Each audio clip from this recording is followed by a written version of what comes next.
Começa agora mais um Por Trás das Finanças, diretamente do canal do YouTube Empresa Forte, aqui comigo, Igor Duarte, o especialista, né, Igor? Show de bola, canal Empresa Forte. Espero que você esteja gostando do conteúdo.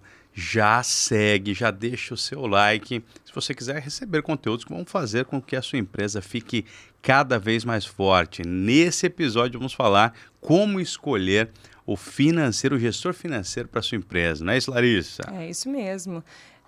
E por onde o empresário deve começar? Porque eu acho que deve ser difícil ser desapegado do seu negócio, né? Acho que o primeiro passo para você escolher um bom gestor financeiro é você entender que precisa de um gestor financeiro, né? Faz sentido. Parece óbvio, né? Parece óbvio, mas as empresas, infelizmente, não entendem isso. O dono não desapega, ele não realiza a operação OLX, né? Desapega, e ele realmente quer ficar no controle de tudo.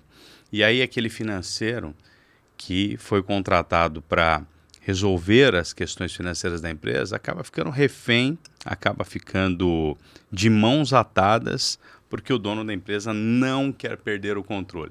Então, acho que o primeiro passo é você entender que você precisa de um financeiro. Se você não entender isso, você vai fazer da vida desse financeiro um inferno, porque você não vai deixar ele trabalhar. E isso eu já vi acontecer inúmeras vezes, né?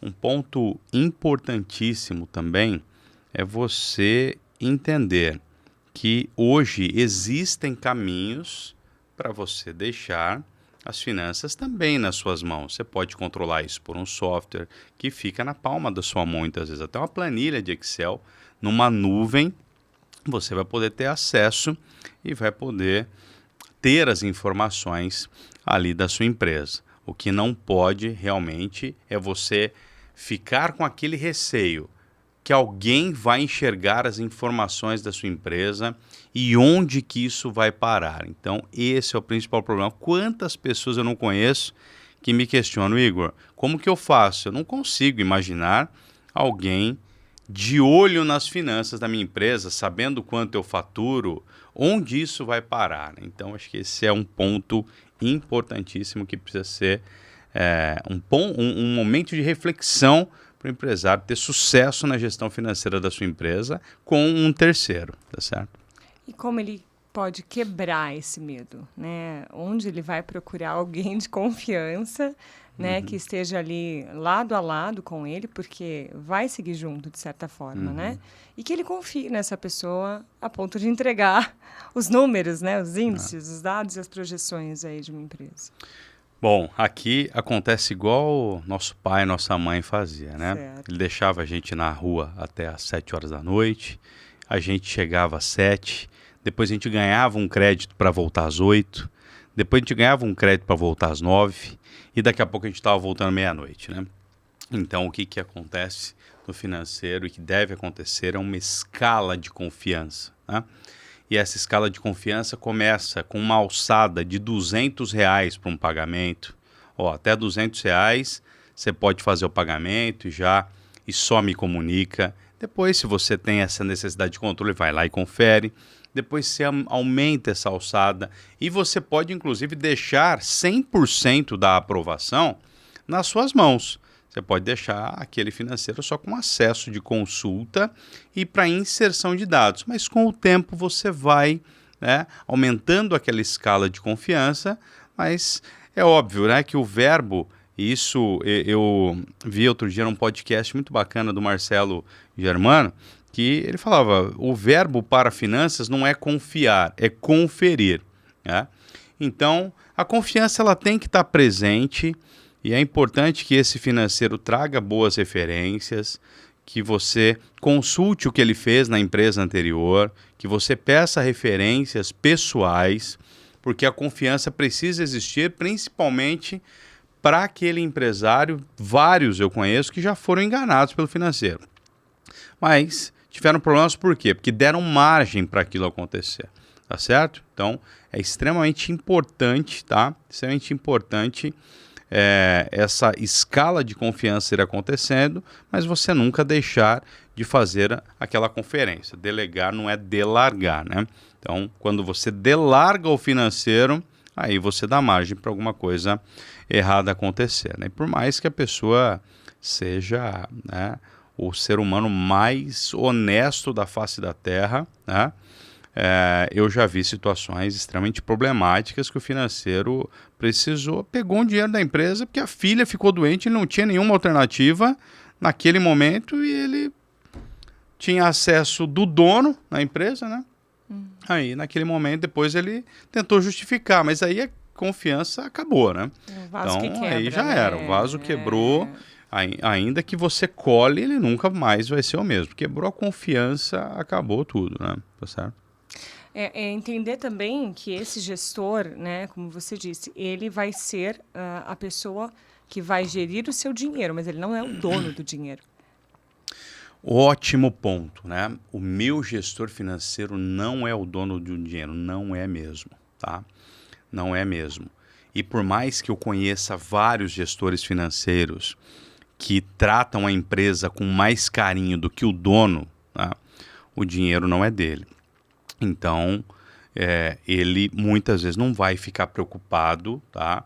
Se o banco aumentou a taxa de manutenção de conta de R$ 80 para R$ 120, para R$ 140, né? Então é importante você conferir. Por quê? Porque o dinheiro realmente não é dele. Mas eu conheço inúmeros que compraram a briga e hoje são os olhos do dono realmente nas finanças e eles mesmos já têm a proatividade necessária para ligar no banco e falar assim, viu, que negócio é esse? Pode reduzir essa taxa para mim aqui, porque senão eu vou mudar de instituição financeira. Então, existem hoje financeiros e o papel dele, na verdade, é esse, né? O papel dele, na verdade, é esse. Um outro ponto que é muito clássico. Por que normalmente a empresa não tem um gestor financeiro, tem problemas com o gestor financeiro? Por quê? Porque não existe ninguém para dar o treinamento para aquele gestor financeiro. O dono forma o preço dele no olho, né? Como que ele vai passar a informação para o financeiro trabalhar? Poxa, Igor, mas o financeiro não tem que vir já com essa bagagem? Tem, mas daí você vai ficar refém dele pro resto da vida. Então, se você não tiver um processo financeiro e dar um treinamento pro teu financeiro de como as coisas acontecem dentro da tua empresa, esquece, né? Você não vai receber alguém pronto. Você pode até receber, mas ele era de outro segmento, veio de uma empresa com outros valores, com outra cultura, com outro cenário financeiro. Você contrata um financeiro que veio de uma empresa que vivia todo dia antecipando os recebíveis, né, para conseguir sobreviver. E agora você tem um cenário de aplicação financeira. Aquele financeiro nunca viu uma aplicação financeira na vida. Então perceba que o tema é bastante amplo. Então é interessante você realmente se cercar de confiança, se cercar de um processo, fazer um processo financeiro adequado para você não ficar refém. E amanhã esse financeiro não poder tirar férias, porque se ele tirar férias, você vai ligar para ele todo dia nas férias para entender o que está acontecendo. E eu conheço pessoas que não sabem nem a senha do banco, tá certo? Como algumas secretárias que lidam, né, com o dono do negócio, que também não sabe. Ela sabe o CPF, ela sabe a senha do banco, ela que sabe tudo, ele não sabe de nada. Ele tem que ligar para ela e falar, eu posso passar o cartão? Exatamente. E também cai naquela coisa que nós já falamos em outros episódios aqui, né, Igor, do planejamento, né? Exatamente. Se planejar, de ter um processo, né, de cair nessa questão do estar preparado para. Exatamente. E não sei se você ia falar, mas quais as qualificações necessárias? Pode ser, talvez, uma pergunta clichê, mas acho que é importante a gente abordar, né? O que um financeiro, o mínimo que ele tem que ter para poder gerir a sua empresa. Legal. Qualificações mínimas para um financeiro. Fala para esse financeiro, faz uma pergunta para ele. Eu estou te contratando hoje. Daqui 4 meses, que tipo de informação o seu trabalho vai me trazer? Ele tem que falar para você que você vai ter uma DRE para você conseguir analisar, um demonstrativo de resultado do exercício. Esse financeiro vai ter que falar para você, poxa, nós vamos ter já uma visão do teu fluxo de caixa. Esse financeiro vai ter que olhar para você e falar assim, olha, pretendo implantar um orçado versus realizado aqui na empresa. Eu pretendo te apresentar nesse período qual que é o ponto de equilíbrio da sua empresa. Eu pretendo dar uma olhada e uma analisada junto contigo nos markups atuais, qual que está o teu markup, como que está a tua formação de preço. Eu preciso também te entregar nesse período todo um estudo sobre tarifas, taxas, vamos rever taxa de maquininhas de cartão de crédito, enfim. Então, se um financeiro entregar essas informações e falar para você que vai entregar, ele já vai trazer o que a sua empresa precisa para crescer, tá certo? E o que a sua empresa precisa para andar com GPS ativo e com o farol aceso. Maravilhoso. Não adianta passar para RH, então. O dono da empresa tem que fazer esse processo, tem que bater um papo com o cara. Exatamente. Exatamente. Ou com a mulher, isso aí. Né? Com o cara eu fui... Show. Com o cara, eu com a mulher. Pô, O que você quer trazer mais de informação em relação... Esse tema, e assim, vou avisar a galera, né? Esse episódio está encerrando, mas o próximo tema vai ser ainda melhor. Devo contratar meu filho para minha empresa? Eu não perderia por nada. Então a gente está... Esse episódio, depois a gente vai trazer mais, porque qualificações de um financeiro existem inúmeras, mas acho que hoje ficou bem claro, né, os pontos, o alicerce de todo esse processo. Então, devo contratar meu filho para minha empresa? Episódio próximo do nosso Empresa Forte, nosso podcast. O que está por trás das finanças da sua empresa? É isso aí. Esse é Igor Duarte, gente, não precisa nem de apresentadora, ele faz sozinho o trabalho. Até o próximo episódio. Tchau, tchau. Show!